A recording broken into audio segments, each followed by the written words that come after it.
O cenário de caos e lama, que vitimou 18 pessoas e devastou o distrito de Bento Rodrigues, município de Mariana, em Minas Gerais, completa 3 anos em 2018. A tragédia resultou de uma série de erros de projeto e remendos. Uma sequência de problemas operacionais, estruturais e de gerenciamento contribuíram para a ocorrência da maior tragédia ambiental do país.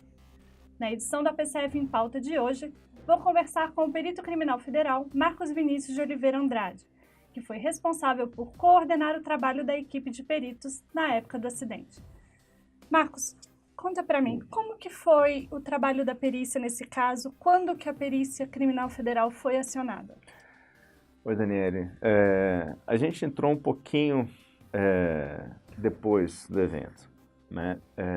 Quando o incidente, né, ou a tragédia caracterizou como de repercussão nacional, âmbito interestadual, ou seja, abrangia não só o Estado de Minas Gerais, mas também o Estado do Espírito Santo, e aí ficou muito clara a atribuição da Polícia Federal. Nesse momento foi instaurado inquérito, consequentemente, a atuação da perícia. Em termos de tempo, a gente entrou, os trabalhos periciais iniciaram mais ou menos 10 dias depois do rompimento da barragem, por volta ali do dia 16, 17 de novembro. Como que foi a logística desse trabalho? A gente sabe que é um caso que foi enorme, de grande repercussão. Como que foi a logística? Quantos peritos trabalharam? Quais foram as áreas envolvidas? Esse foi um dos nossos grandes desafios, né? Pelas características do evento, né? O evento teve alguns, por exemplo, o tamanho em extensão do evento, né? A área, a gente fala que é um maior local de crime já processado, né? A gente tinha um local de crime de 600 quilômetros, mais ou menos, né? Que envolvia o local do rompimento até a foz do Rio Doce, né? Então, essa extensão era um dificultador muito grande, né? O acesso às áreas eram complicados. Então, a logística foi um grande desafio nosso. A gente precisava identificar os profissionais, a gente precisava mobilizar esses profissionais do Brasil inteiro, a gente precisava planejar os trabalhos e deslocar a equipe quando era preciso, né? Não só a equipe, mas equipamentos, materiais, reagentes. A gente teve dificuldades de embarque, por exemplo, de produtos químicos. A Polícia Federal lançou mão de helicópteros e de aviões para a gente conseguir fazer esse deslocamento, né? Foram, no início dos trabalhos ali, mais ou menos uns 6 helicópteros e uma aeronave disponibilizados para a gente, não só da Polícia Federal, mas também de outros órgãos, né? Então, essa logística foi uma grande questão nossa durante todo o trabalho. E a gente tinha que fazer deslocamentos rápidos. A gente precisava estar no local de uma forma muito rápida, né? Então, logística foi uma questão. A gente lançou mão diretamente de 35 peritos criminais federais. Então, 35 peritos atuaram diretamente no caso, elaboraram laudos, fizeram exames, processaram vestígios.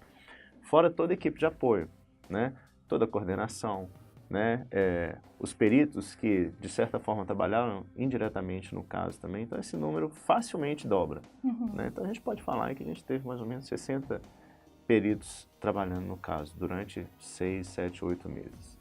E como foi para você coordenar uma equipe assim, já que não tinha um histórico ali em Minas de um caso tão grande? Como que foi para você agilizar toda essa estrutura e entender que eram necessários profissionais de determinadas áreas? Foi muito rápido? Demorou? Como que foi isso aí? A gente tinha um problema. A gente precisava atuar de forma muito rápida, né? Alguns vestígios eram efêmeros. A gente precisava documentar, a gente teve uma chance única, muito rara na perícia, de testemunhar o aparecimento dos vestígios de um local de crime, né? A onda de lama ela ainda estava no seu percurso quando a gente entrou no caso, né? O rompimento ocorreu no dia 5 de novembro e a lama chegou na foz do Rio Doce no dia 21 de novembro, na noite do dia 21 de novembro. A gente entrou no caso no dia 15. Então, a gente primeiro focou em nesses vestígios imediatos, né? Então a gente precisava ser muito rápido, a gente precisava estar lá na foz antes da lama chegar para enxergar aqueles vestígios que iriam durar ali algumas horas, talvez, né? Ou 1 ou 2 dias, né? Por exemplo, um cardume de bagres se debatendo, tentando respirar na superfície da água porque o oxigênio dissolvido estava muito baixo, né? Eles morrendo por asfixia, ou crustáceos que pulavam para fora da água pelo mesmo motivo. Então esse tipo de vestígio dura muito pouco, né? E foi essencial depois para a elaboração do laudo, processamento dos vestígios. Então a gente precisava ser rápido, né? Então esses passos de identificar o profissional, quem tem a experiência nas áreas que a gente necessitava, trazer o pessoal para Belo Horizonte, planejar os trabalhos e ir, né? Foi muito complicado. Além disso, a gente precisava de profissionais já com uma carga anterior, com uma experiência grande, porque era um evento complexo, Sim. muito específico, né? Então, por exemplo, no estudo das causas do rompimento, a gente mobilizou profissionais do PCF Thales, por exemplo, já tinha trabalhado no rompimento da barragem de Algodoões, no Piauí. Então, ele já tinha uma carga muito, muito boa, né? Foi um evento grande repercussão regional, né? E ele trouxe essa experiência para a gente. Em Minas Gerais, a gente já tinha trabalhado com o rompimento da barragem da represa de Cataguases. Foi alguns anos atrás, mas a gente já tinha uma carga teórica, a gente já tinha, e prática, a gente já tinha trabalhado nesse tipo de evento. Então, o primeiro trabalho foi quais profissionais a gente tem à nossa disposição, né? E, ao mesmo tempo que era difícil da gente identificar, a gente tinha uma certa facilidade, porque a Perícia Criminal Federal ela tem essa característica, né? A gente está no Brasil inteiro, a gente tem uma certa facilidade de mobilização desse pessoal.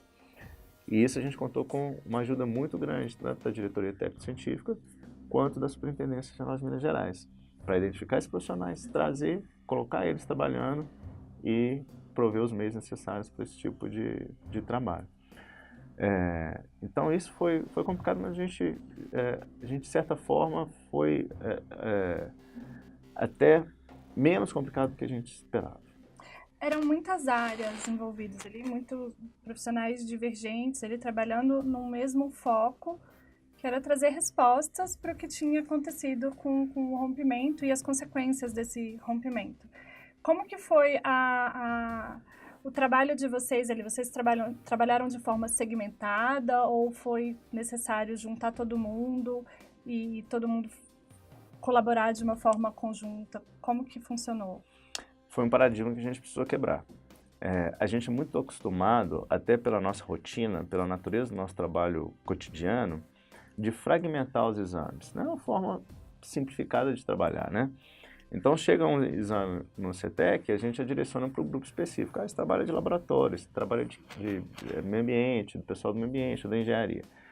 Nesse caso, a gente não ia conseguir trabalhar dessa forma, né? Então, a gente precisava trabalhar, era um evento de uma especificidade muito grande, de uma complexidade muito grande, que exigia um trabalho da nossa parte integral, né? Então a gente precisou formar equipes multidisciplinares e que trabalhassem juntos.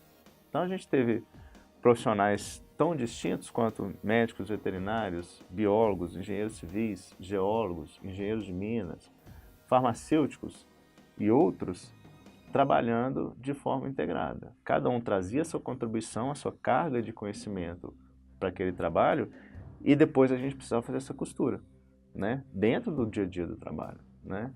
Então isso foi muito interessante. A gente trabalhou de uma forma ecumênica, né? A gente pode dizer dessa forma, né? E a gente conseguiu um resultado muito bom em função disso, né? Eu imagino que se a gente tivesse trabalhado de uma forma fragmentada, que inclusive era o nosso planejamento inicial, qual é a parte da engenharia? Engenharia faz seu laudo, geologia faz seu laudo, a gente nunca conseguiria chegar nas conclusões que a gente chegou. E né? você falou dos laudos distintos. Quantos laudos foram entregues e quanto tempo ainda, depois de toda a situação do acidente, vocês ficaram focados ainda no trabalho de redigir os laudos e apresentar ali todos os resultados necessários? A gente, assim, os documentos mais complexos, né, os mais importantes, os mais diretos, foram mais ou menos 10 laudos e um parecer técnico de maior complexidade. Esses laudos envolviam o laudo que estudou as causas do rompimento, um laudo de constatação de danos, que era um laudo inicial para entender a situação, a extensão do dano, que foi o primeiro laudo que a gente fez, a primeira equipe foi a campo e que dimensionou a extensão, né, do que tinha acontecido.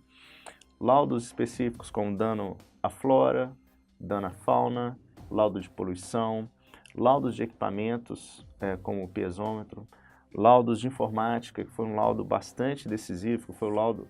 Isso aconteceu bem depois do rompimento, durante a investigação, que alguns HDs foram processados da Samarco e trouxe muita informação, não só para a investigação, mas para os outros trabalhos que estavam sendo desenvolvidos.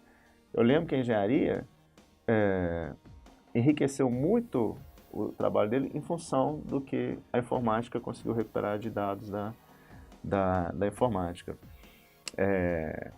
Equipes, por exemplo, eu lembro que a gente estudou os sistemas da Samarco e para estudar os sistemas de monitoramento da própria Samarco, de segurança, a gente precisou formar equipe com o pessoal de informática, com o pessoal de geologia e o pessoal de engenharia civil para junto tentar decifrar o sistema. Um parecer técnico exclusivo de licenciamento ambiental, que também foi muito interessante, que fez um apanhado de todo a fase inicial do empreendimento, né? A fase de licenciamento ambiental do empreendimento, da barragem, que trouxe muita informação também para a gente, né? Então foram mais ou menos isso, foram mais ou menos 10 laudos mais complexos, esse parecer técnico. A gente começou a trabalhar por volta do dia 15 de novembro, e o último grande laudo foi entregue no início de junho, se não me engano. Isso dá 8 meses de trabalho, né? E aí se você perguntar para o pessoal da investigação ou o pessoal do Ministério Público, eles vão falar, nossa, foi uma eternidade.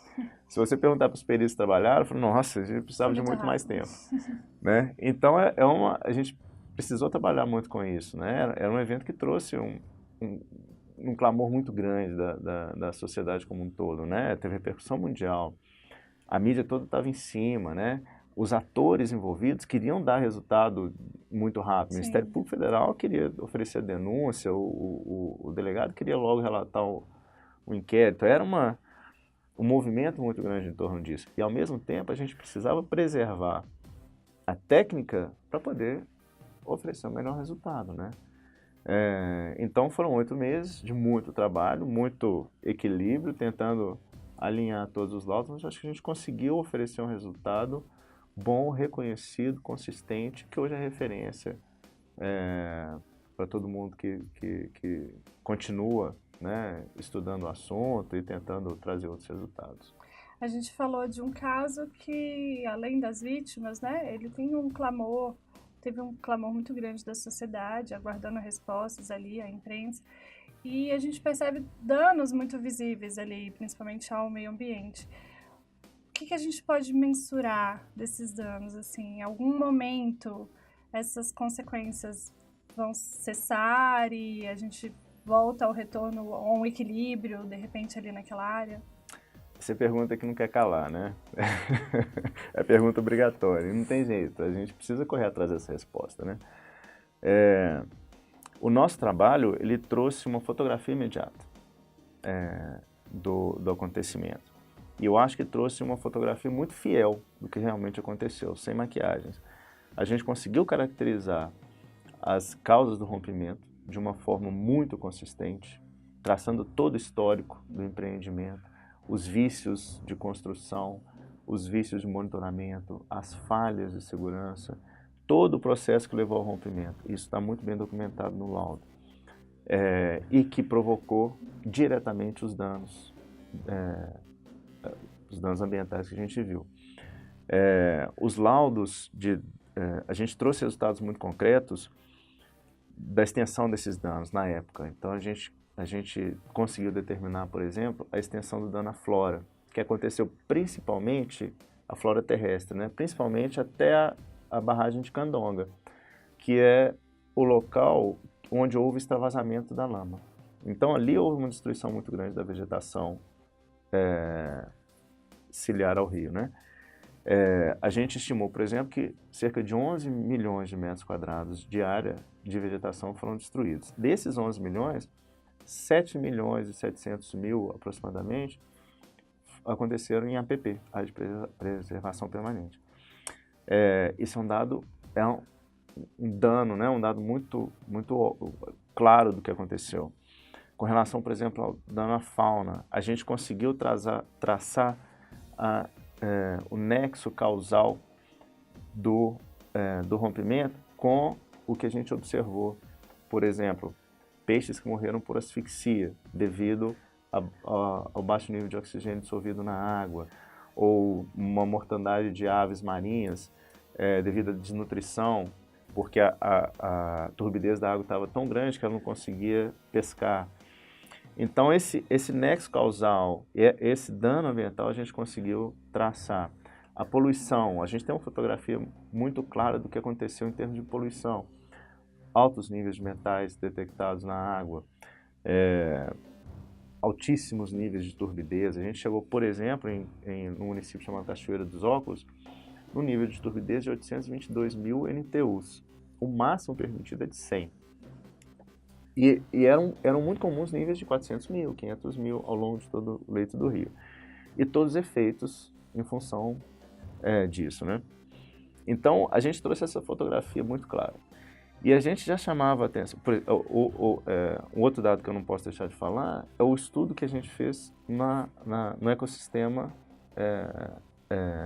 estuarino e da foz do Rio Doce, que foi um laudo à parte, né? Foi um laudo muito interessante, que aquele é um ecossistema muito distinto, muito sensível, do equilíbrio muito fino, né? E as consequências as consequências imediatas foram relatadas naquele laudo. E a gente já chamava atenção para os danos crônicos e para a necessidade de um estudo contínuo. Claro que, quando eu falo que a gente chamou atenção, esse trabalho é um trabalho conjunto com todos os outros órgãos ambientais na época, né? E hoje a gente tem... É muito interessante porque a gente teve formação de vários grupos que continuaram esse estudo. Por exemplo, uma rede de pesquisa formada especificamente para estudar os efeitos a longo prazo no ambiente estuarino da foz do Rio Doce, na área marinha adjacente, que tem resultados muito práticos, né? Esse estudo trouxe, por exemplo, um dado agora, que foi recentemente divulgado, que a pluma de rejeitos já chegou no início desse ano, a 43 mil quilômetros quadrados, que é uma área que abrange desde o sul da Bahia até o sul do litoral do Rio de Janeiro. Equivale ao tamanho, por exemplo, do estado do Espírito Santo ou do próprio Rio de Janeiro, maior que o estado do Rio de Janeiro, inclusive, né? Então, o que a gente pode falar é que nós tivemos efeitos gravíssimos a curto prazo, a gente enxerga consequências imediatas e efeitos crônicos que precisam ser estudados e dimensionados ainda. Em termos de valor, é impossível a gente chegar nesse valor, né? A gente tem ações que vão de 20 bilhões de indenização, uma outra ação civil pública impetrada pelo Ministério Público Federal de 155 bilhões, mas o que é esse dano? Quanto? Eu acho que essa resposta a gente nunca vai ter.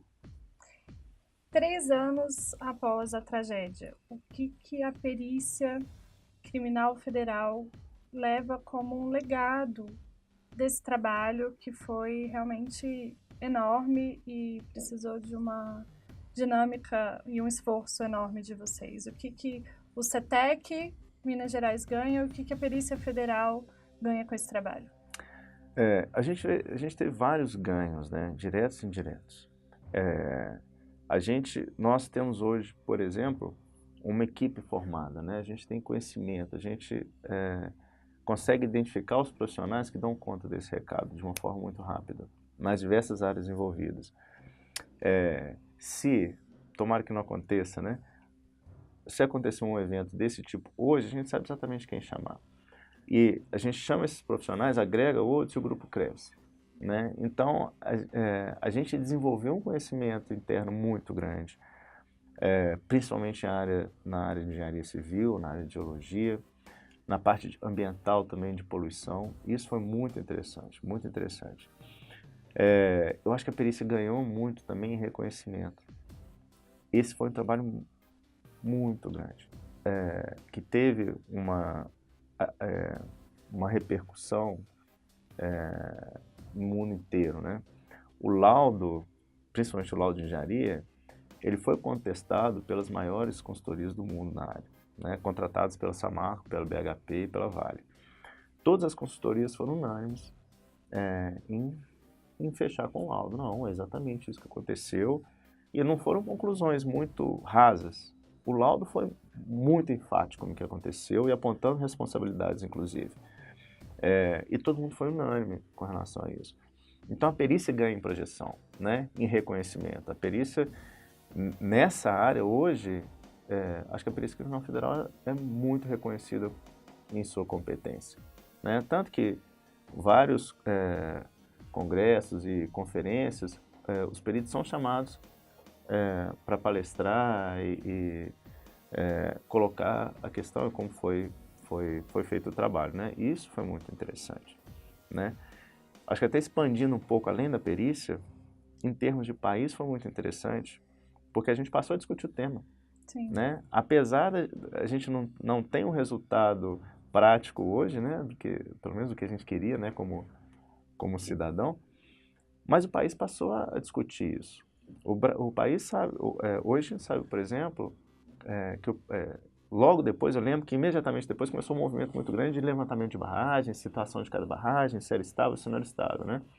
Hoje a gente sabe que o Brasil possui cerca de 26 mil barragens, por exemplo, dos mais diversos tipos de barragens, né? Dessas, cerca de 50% não são sequer registradas, né?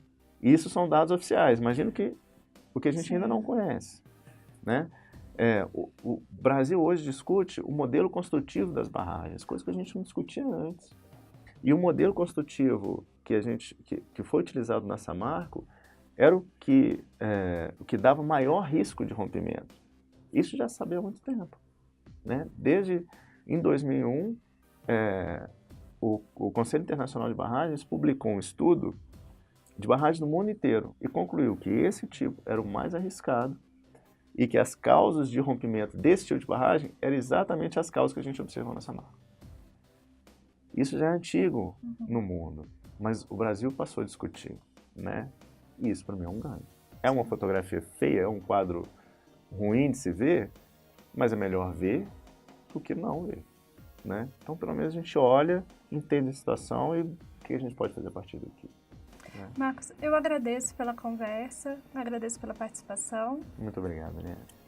Eu convido você a se inscrever em nosso canal e não perder os próximos vídeos.